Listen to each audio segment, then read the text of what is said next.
Students, आज हम English सीखने की पहली क्लास शुरू कर रहे हैं जिसमें हम आज बात करेंगे वेयर डिड यू। वेयर का मतलब होता है स्टूडेंट्स कहाँ, और हम सिर्फ इतना स्टडी करेंगे वेयर डिड यू। तो ये कोई भी बोल सकता है। देखिए, इंग्लिश सीखने की शुरुआत हम कर रहे हैं अलोवेस मॉडर्न एकेडमी जो है हमारा स्कूल है, और हम अलोवेस मॉडर्न एकेडमी के स्टूडेंट्स के लिए वीडियो बनाई जा रही है। लेकिन अगर आप चाहें तो और भी लोग इस वीडियो से फ़ायदा उठा सकते हैं। मैं सिर्फ इतना कहना चाहूँगा, वेयर डिड यू, गुजरी हुई बात जो होती है इसमें हम बोलते हैं स्टूडेंट्स वेयर डिड यू। तीन बात अगर आप याद कर चुके हैं तो इससे आगे मैं बढ़ना चाहूँगा। मैं कहना चाहूँगा वेयर डिड यू गो, आप कहाँ गए थे। कोई पूछता है भाई आप कहाँ गए थे तो कैसे बोलेंगे, आप पूछेंगे, आप कहेंगे वेयर डिड यू गो। देखिए, वेयर डिड यू बोलना है, उसके बाद बोलना है play. Where did you play, आप कहाँ खेले थे, भाई कहाँ पे खेले आप कहते हैं ना, तो इसको हम बोलेंगे बच्चों where did you play. Where did you play. तो मैंने आपको एक बात सिखाई बच्चों कि वेयर डिड यू आपको बोलना है। कितना सिंपल है ना, वेयर डिड यू प्ले। इसके बाद वेयर डिड यू स्टडी, कहाँ पढ़ाई की आपने, वेयर डिड यू स्टडी। इसके बाद अगर हम बात करें फिर वेयर, यानी मैं हर चीज़ के 10 सेंटेंस कम से कम बोलने वाला हूँ। वेयर डिड यू क्लाइंब, कहाँ पे चढ़े, चढ़ते हैं ना ऊपर हम जिस तरह चढ़ते हैं, वेयर डिड यू क्लाइंब, आप कहाँ पे चढ़े। अब नेक्स्ट क्या हो सकता है, where did you wash clothes, आपको बोलना क्या है, सिर्फ अगर एक अनपढ़ इंसान भी है तो इसको बोल सकता है, अगर वो सिर्फ इतना कहे वेयर डिड यू। तो वेयर का मतलब होता है बच्चों कहाँ, और आप इसको अच्छे से और आसानी से बोल सकते हैं। आप कह सकते हैं where did you wash. Wash का मतलब पता होगा, वॉशरूम, वॉश करना, धोना। वॉश का मतलब वैसे धोना होता है। Where did you wash clothes, आपने कपड़े कहाँ धोए। ठीक है। नेक्स्ट अगर हम बात करें तो वेयर डिड यू, आपको सिर्फ इतना ही बोलना है बच्चों कि where did you. Where did you क्यों बोलते हैं हम, इसी तरह से बोल रहा है, एक सवाल हम सीख रहे हैं यहाँ पर, हम सिर्फ ये बोल रहे हैं वेयर डिड यू। ठीक है। Where did you cook food, आपने खाना कहाँ पे पकाया।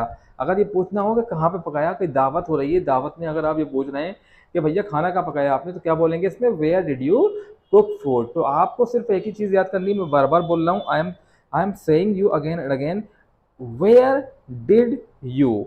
समझ गए होंगे आप, where did you. Where did you play भी हो गया, वेयर डिड यू वॉश हो गया, वेयर डिड यू क्लाइंब हो गया, कहाँ पे चढ़े आप, और where did you watch movie, आपने मूवी कहाँ पे देखी। तो जाहिर सी बात है सिनेमा घर में देखी होगी, तो इसका जवाब बहुत अच्छे से देंगे आप। लेकिन पहले आप क्वेश्चन करना सीख लीजिए, किसी से सवाल कैसे पूछें, मैं आपको वो सवाल करना सिखा रहा हूँ। अपने बच्चों से सवाल कैसे पूछना है आपने, where did you watch movie, आपने मूवी कहाँ पर देखी। तो इस तरह से आपके 6 या 7 सेंटेंस क्वेश्चन वाले, इंट्रोगेटिव वाले हो चुके हैं। लेकिन फिर भी मैं आपको बता रहा हूँ, जो क्वेश्चन जो वक्त गुजर गया उसके लिए हम बोलते हैं बच्चों वेयर डिड यू। और कहाँ वाला सेंटेंस होगा, सिंपली हम कह सकते हैं वेयर डिड यू। तो वेयर डिड यू स्लीप, आप कहाँ पे सोए, कई मेहमानों के वहाँ गए, दावत में गए, कोई पूछना चाहता है आपसे वेयर डिड यू स्लीप, कहाँ पे सोए, गुजरी हुई बात हो गई, कल सोए, परसों सोए, तो वेयर डिड यू स्लीप। सवाल क्या था हमारा, वेयर डिड यू। अगर इतनी बात आप याद कर लेते हैं तो उसके बाद एक छोटी सी वर्ब बोलनी पड़ती है जो काम आप कर रहे हैं। जैसे where did you sleep, where did you wash, where did you read, where did you study, where did you stay, आप कहाँ पे ठहरे, STAY stay, STAY stay means ठहरे। वेयर डिड यू स्टे, आप कहाँ पे ठहरे।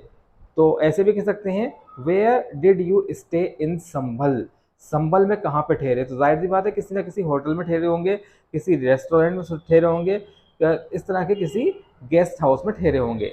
तो कितना बोलना है आपने, वेयर डिड यू को। इतना सिंपल है, इतना भारी नहीं है। आपकी स्क्रीन पर लिखा रहा है बार बार, where did you go, where did you play, where did you read, where did you sleep, where did you wash, where did you climb, where did you sleep. तो हो गया ना, सारे सेंटेंस इस तरह बोल सकते हैं आप। तो मैं समझता हूँ, उम्मीद करता हूँ या आपने, I hope that you have learn it very well, इसको अच्छे से सीख लिया होगा। तो इस तरह मैं आपको इंग्लिश सिखाने की पूरी कोशिश करूँगा। सबसे पहले आपको सवाल पूछने आने चाहिए, अपने बच्चों से सवाल करिए, अपने दोस्तों से सवाल करिए। इन सब से अगर आप सवाल करेंगे तो बैठे बैठे आप इंग्लिश सीख जाएंगे। इंग्लिश बोलना आसान है, इंग्लिश समझना आसान है। एक बार ये तरीका समझ में आ जाए आपके, उसके बाद खुद वोकेबुलरी जिस तरह से आपकी स्ट्रॉन्ग होगी, आप खुद ब खुद इंग्लिश बोलना सीखते जाएंगे। तो आज की क्लास यहीं होती है ख़त्म। Goodbye. Where did you याद रखिए, बार बार प्रैक्टिस करिए, सोते जागते प्रैक्टिस करिए, वेयर डिड यू। अगर आप मेरे कहने से इंग्लिश बोलना सीखना चाहते हैं तो एक अनपढ़ को भी मैं इंग्लिश बोलना सिखा दूंगा, ये मेरी गारंटी, इट्स माय गारंटी। एक अनपढ़, एक इलिटरेट पर्सन यानी one any illiterate person can also be a perfect in speaking English.